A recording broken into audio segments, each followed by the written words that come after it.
Howdy, you delicious people. I'm here today to review Superman and Lois, episode 5. So, going on to this episode, we ultimately have it to where seemingly the last week's episode was I would call it like a very restless kind of episode.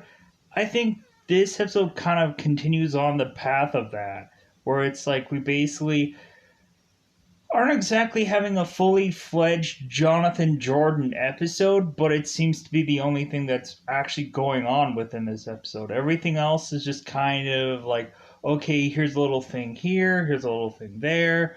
We ultimately have it to where there is technically a Superman bout or fight out. But ultimately, we have it to where there's still a lot of things kind of left undone or unsaid or kind of just in the middle of the road so far. And so, reasonably, we have it to where this episode is kind of really light to me. Like, this episode kind of just falls into just being like something that is just kind of like, okay, is this just where this show is going to end up now? Where it's just going to really be a show that really doesn't exactly give you much of anything, which ultimately could really kind of really help us figure out exactly where this show is going to head within other episodes. So, interestingly enough, yeah, kind of a lighter episode, but let's go ultimately into some things about this episode. So, ultimately, we have it to where seemingly Jordan and Sarah's uh, quasi entanglement, let's just say, in a very cryptic like way.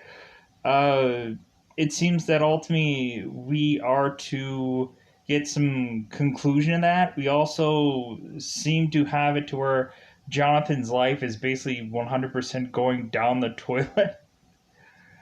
We ultimately have it to where seemingly Clark is kind of reliving his past, but also while reliving his past, he's ultimately going and trying to be a father to his son. But kind of the bizarre thing that he ends up doing for his son is just that bizarre. We end up having to also. Lois kind of just feels like a person that's just there. She's there, but I could not care what she actually does in this episode. It doesn't really feel like her character is really all that relevant in this episode. Basically, her character is mostly just a means to an end. But we also find out a little bit more of what is to go on with this Captain Luthor, which ultimately we have seen in the very first or very early episodes. We ultimately see that there is an alternate world with alternate possibilities, and so that is to open us up to ultimately see what more a alternate Luther is coming with his story with, ultimately otherwise deciding that uh, who he's trying to be able to make friends with in this world. But when really looking at it, I think this Luthor is really tying on to the fact uh, that he thinks that this world is the exact same, or it's going to be an alternate world that's going to end the exact same way that his world did, and so ultimately he's trying to almost try to repeat what happens in his world so he can be the hero yet again in this one. I think is what's really going on with Luthor in this world. So, other than that, I think there wasn't much going on here besides a festival that ultimately Clark seems to go on and on about, and ultimately this town seems to be really tying itself on to being. Like, it seemed like a very much state fairish like approach, which I kind of thought was kind of like, man, that's kind of a bizarre thing to try to do within the new normal and stuff like that, to try to do like a state fairish kind of approach to this episode, or a festival or a carnival or whatever, when you can't actually do that. And you can kind of see that it's kind of obvious that they ended up putting this stuff up, but you could really tell that it's not really.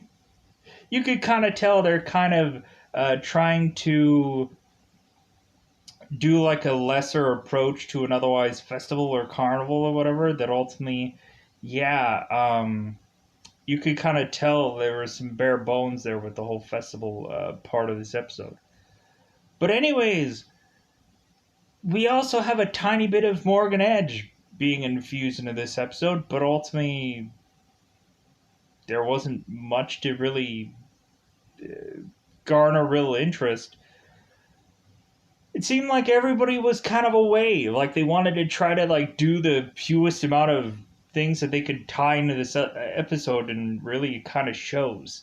Uh, so reasonably, I think that's all that I had to say about this episode.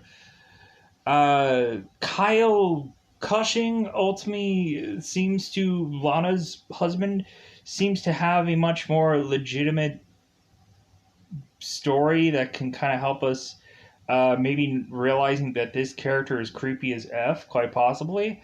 And we end up having it to where Sarah seems that she is also getting a little bit more of a backstory on her as well. It seems like the Cushing family, or Lana Lang's family, is kind of having us realize that there's maybe something more to this family than meets the eye at first glance.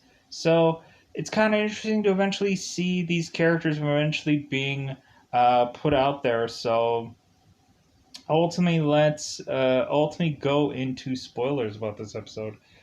I would say that this episode was just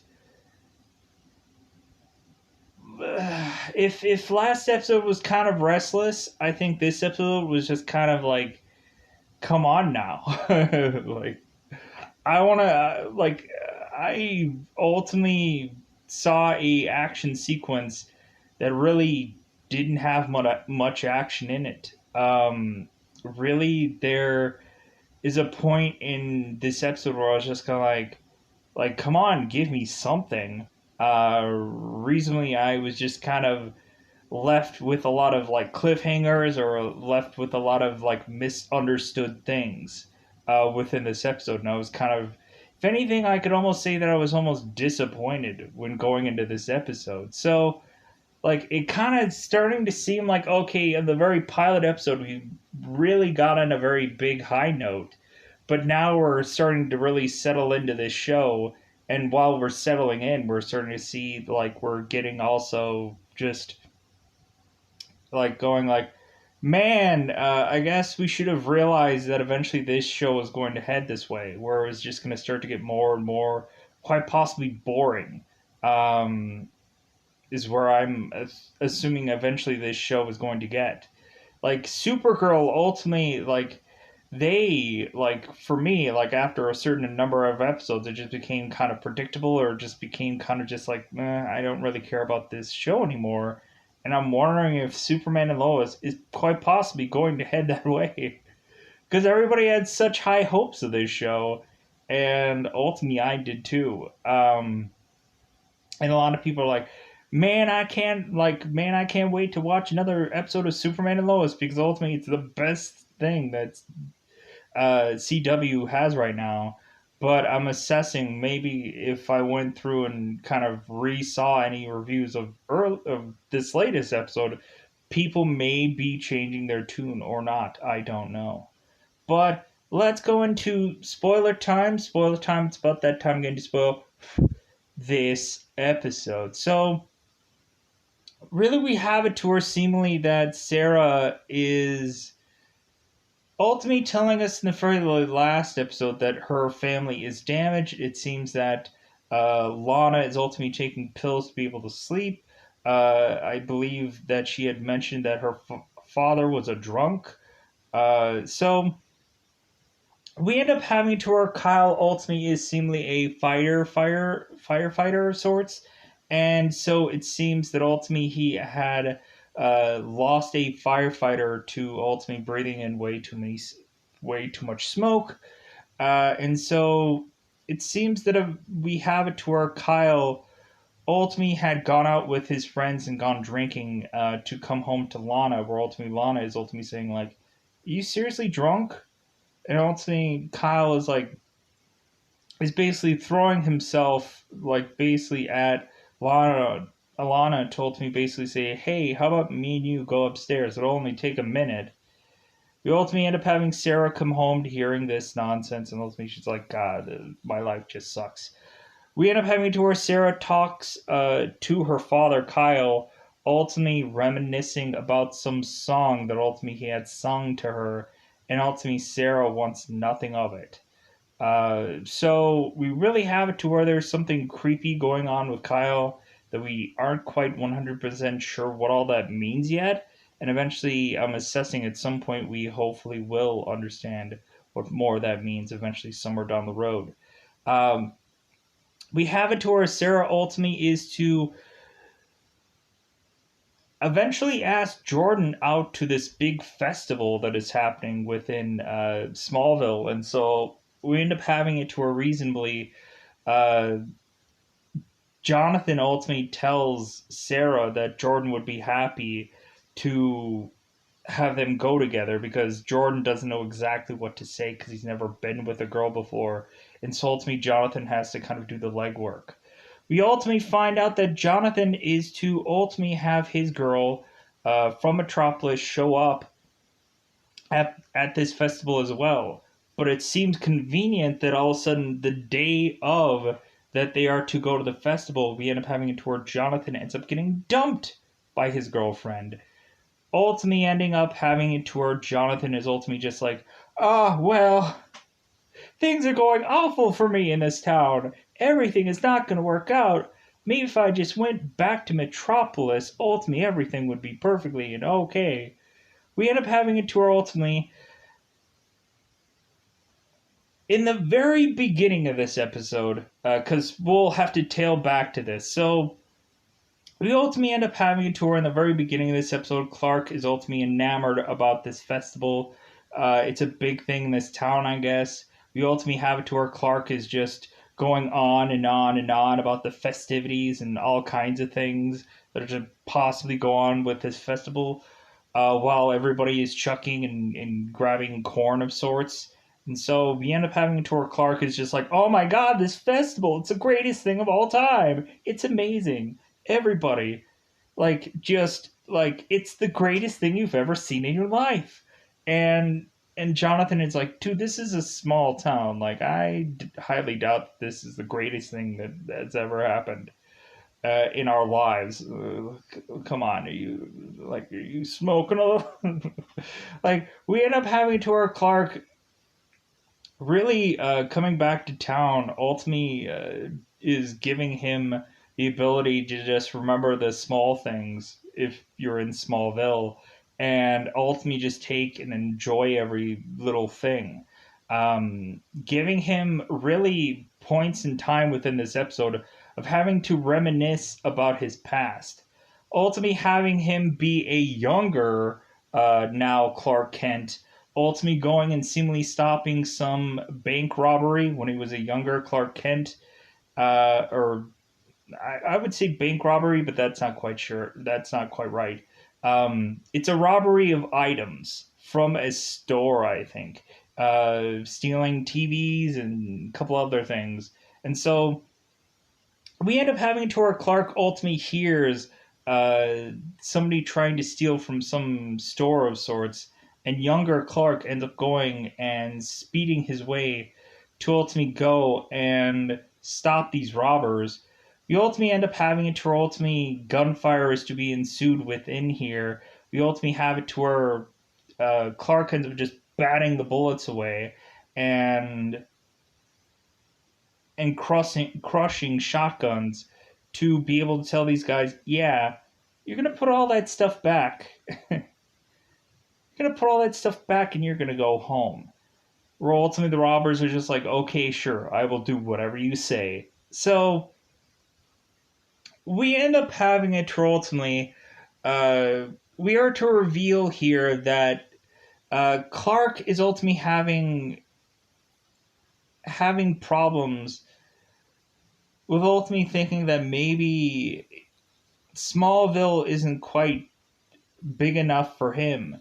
So we end up having it to where Clark really wants to decide to leave home to go to Metropolis because he is a big fish in such a small pond. To where ultimately, when he is to go to Metropolis, he is a still big fish, but in a bigger pond. And so we end up having to eventually Martha is to ultimately talk to Clark, eventually about leaving or not, and so on and so forth. But eventually, Clark has kind of just made up his mind, and eventually, we end up having it to where Martha and Clark end up sharing a bench together. Ultimately, before Clark is to leave for Metropolis, but ultimately he is supposedly taking a bus. I'm like, wouldn't he just fly to Metropolis? He has the power. Well, technically, he had like luggage in hand, but still, like he could have just like flown to Metropolis. He could have carried all his stuff to Metropolis and just flown his way back and forth. But meh, I guess that is what it is. So we end up having a to ultimately the reason why I had to tell that entire story is because we end up having to ultimately Jonathan is to become drunk at this festival. Ultimately, he's ending up being reckless because ultimately he just hates this town and he wants to leave. And so ultimately, him possibly being drunk is a sign to his parents and ultimately his brother that it's just like, well, like he is having a rough go here. And so ultimately, like, we need to do something about it. We need to talk to him about it. So we end up having to ultimately Jonathan is to be drunk in front of Jordan and Sarah, and we end up having it to where Jonathan ultimately says some stupid things, which ultimately he regrets because ultimately this ends up costing Jordan uh, his date with Sarah. Ultimately, to where Sarah ends up running off because she hates Jonathan, or she basically just hates being around people because ultimately they just let her down, I guess. So we end up having Sarah running off to ultimately have Jonathan going, oh my God, I'm sorry. That ultimately, that basically she just ran off. And Jordan's like, well, whatever. So we end up having it toward Jordan with a consolation prize of having to now sober up his brother. We end up having to where eventually Clark and Lois end up um, talking to both her sons. And Clark, of course, realizes via smell, because super smell, that ultimately that Jonathan is, of course, drinking, or had been drinking. And so Lois is like, oh my God, you're drunk? So we end up having it to where Lois is the only thing that she really does is ultimately uh, like she tries to comfort Jonathan after hearing the news about him getting dumped, but what could she really have said and done and whatever? So yeah. Uh, but anyways, we have it to her eventually that Clark is eventually Superman in this episode. Clark eventually becomes Superman somewhere in this episode. Because eventually, if he's not going out onto where all the firemen are, to ultimately go and use his freezing breath to otherwise uh, snuff out these fires that ultimately Kyle Cushing was at, we end up having to eventually that there seems to be a Kryptonian of sorts that is being released out onto the world. I say Kryptonian, but I don't quite think he's 100% Kryptonian. We end up having it to where Sharon Powell ultimately is to find her son Derek Powell, and her son has come back to her, and so ultimately we bizarrely have it to where seemingly this Derek Powell ultimately is by accident starting to more and more use his powers uh, because he's completely and utterly unaware of them. basically using the heat vision to ultimately cause that fire that ultimately Superman had saved firefighters from. We ultimately have it to where eventually Derek is to show up yet again. We end up having it to where Superman ends up having to confront Derek, because we end up having it to where ultimately Derek is seemingly being experimented on through some woman that I'm not yet quite aware of who she actually is. Like, I'm assuming she's maybe Mercy, but I could be wrong about that. I haven't quite caught her name quite yet, and so ultimately, eventually, we'll figure out who that is eventually at some point. So we seemingly have it to where these people are being experimented on, or just really Derek Powell is being experimented on. And so we end up having to where Superman ends up finding said person, and the Kryptonian, or quite possibly man with powers, ends up running off, and Superman has to run off and grab this guy. We end up having it to where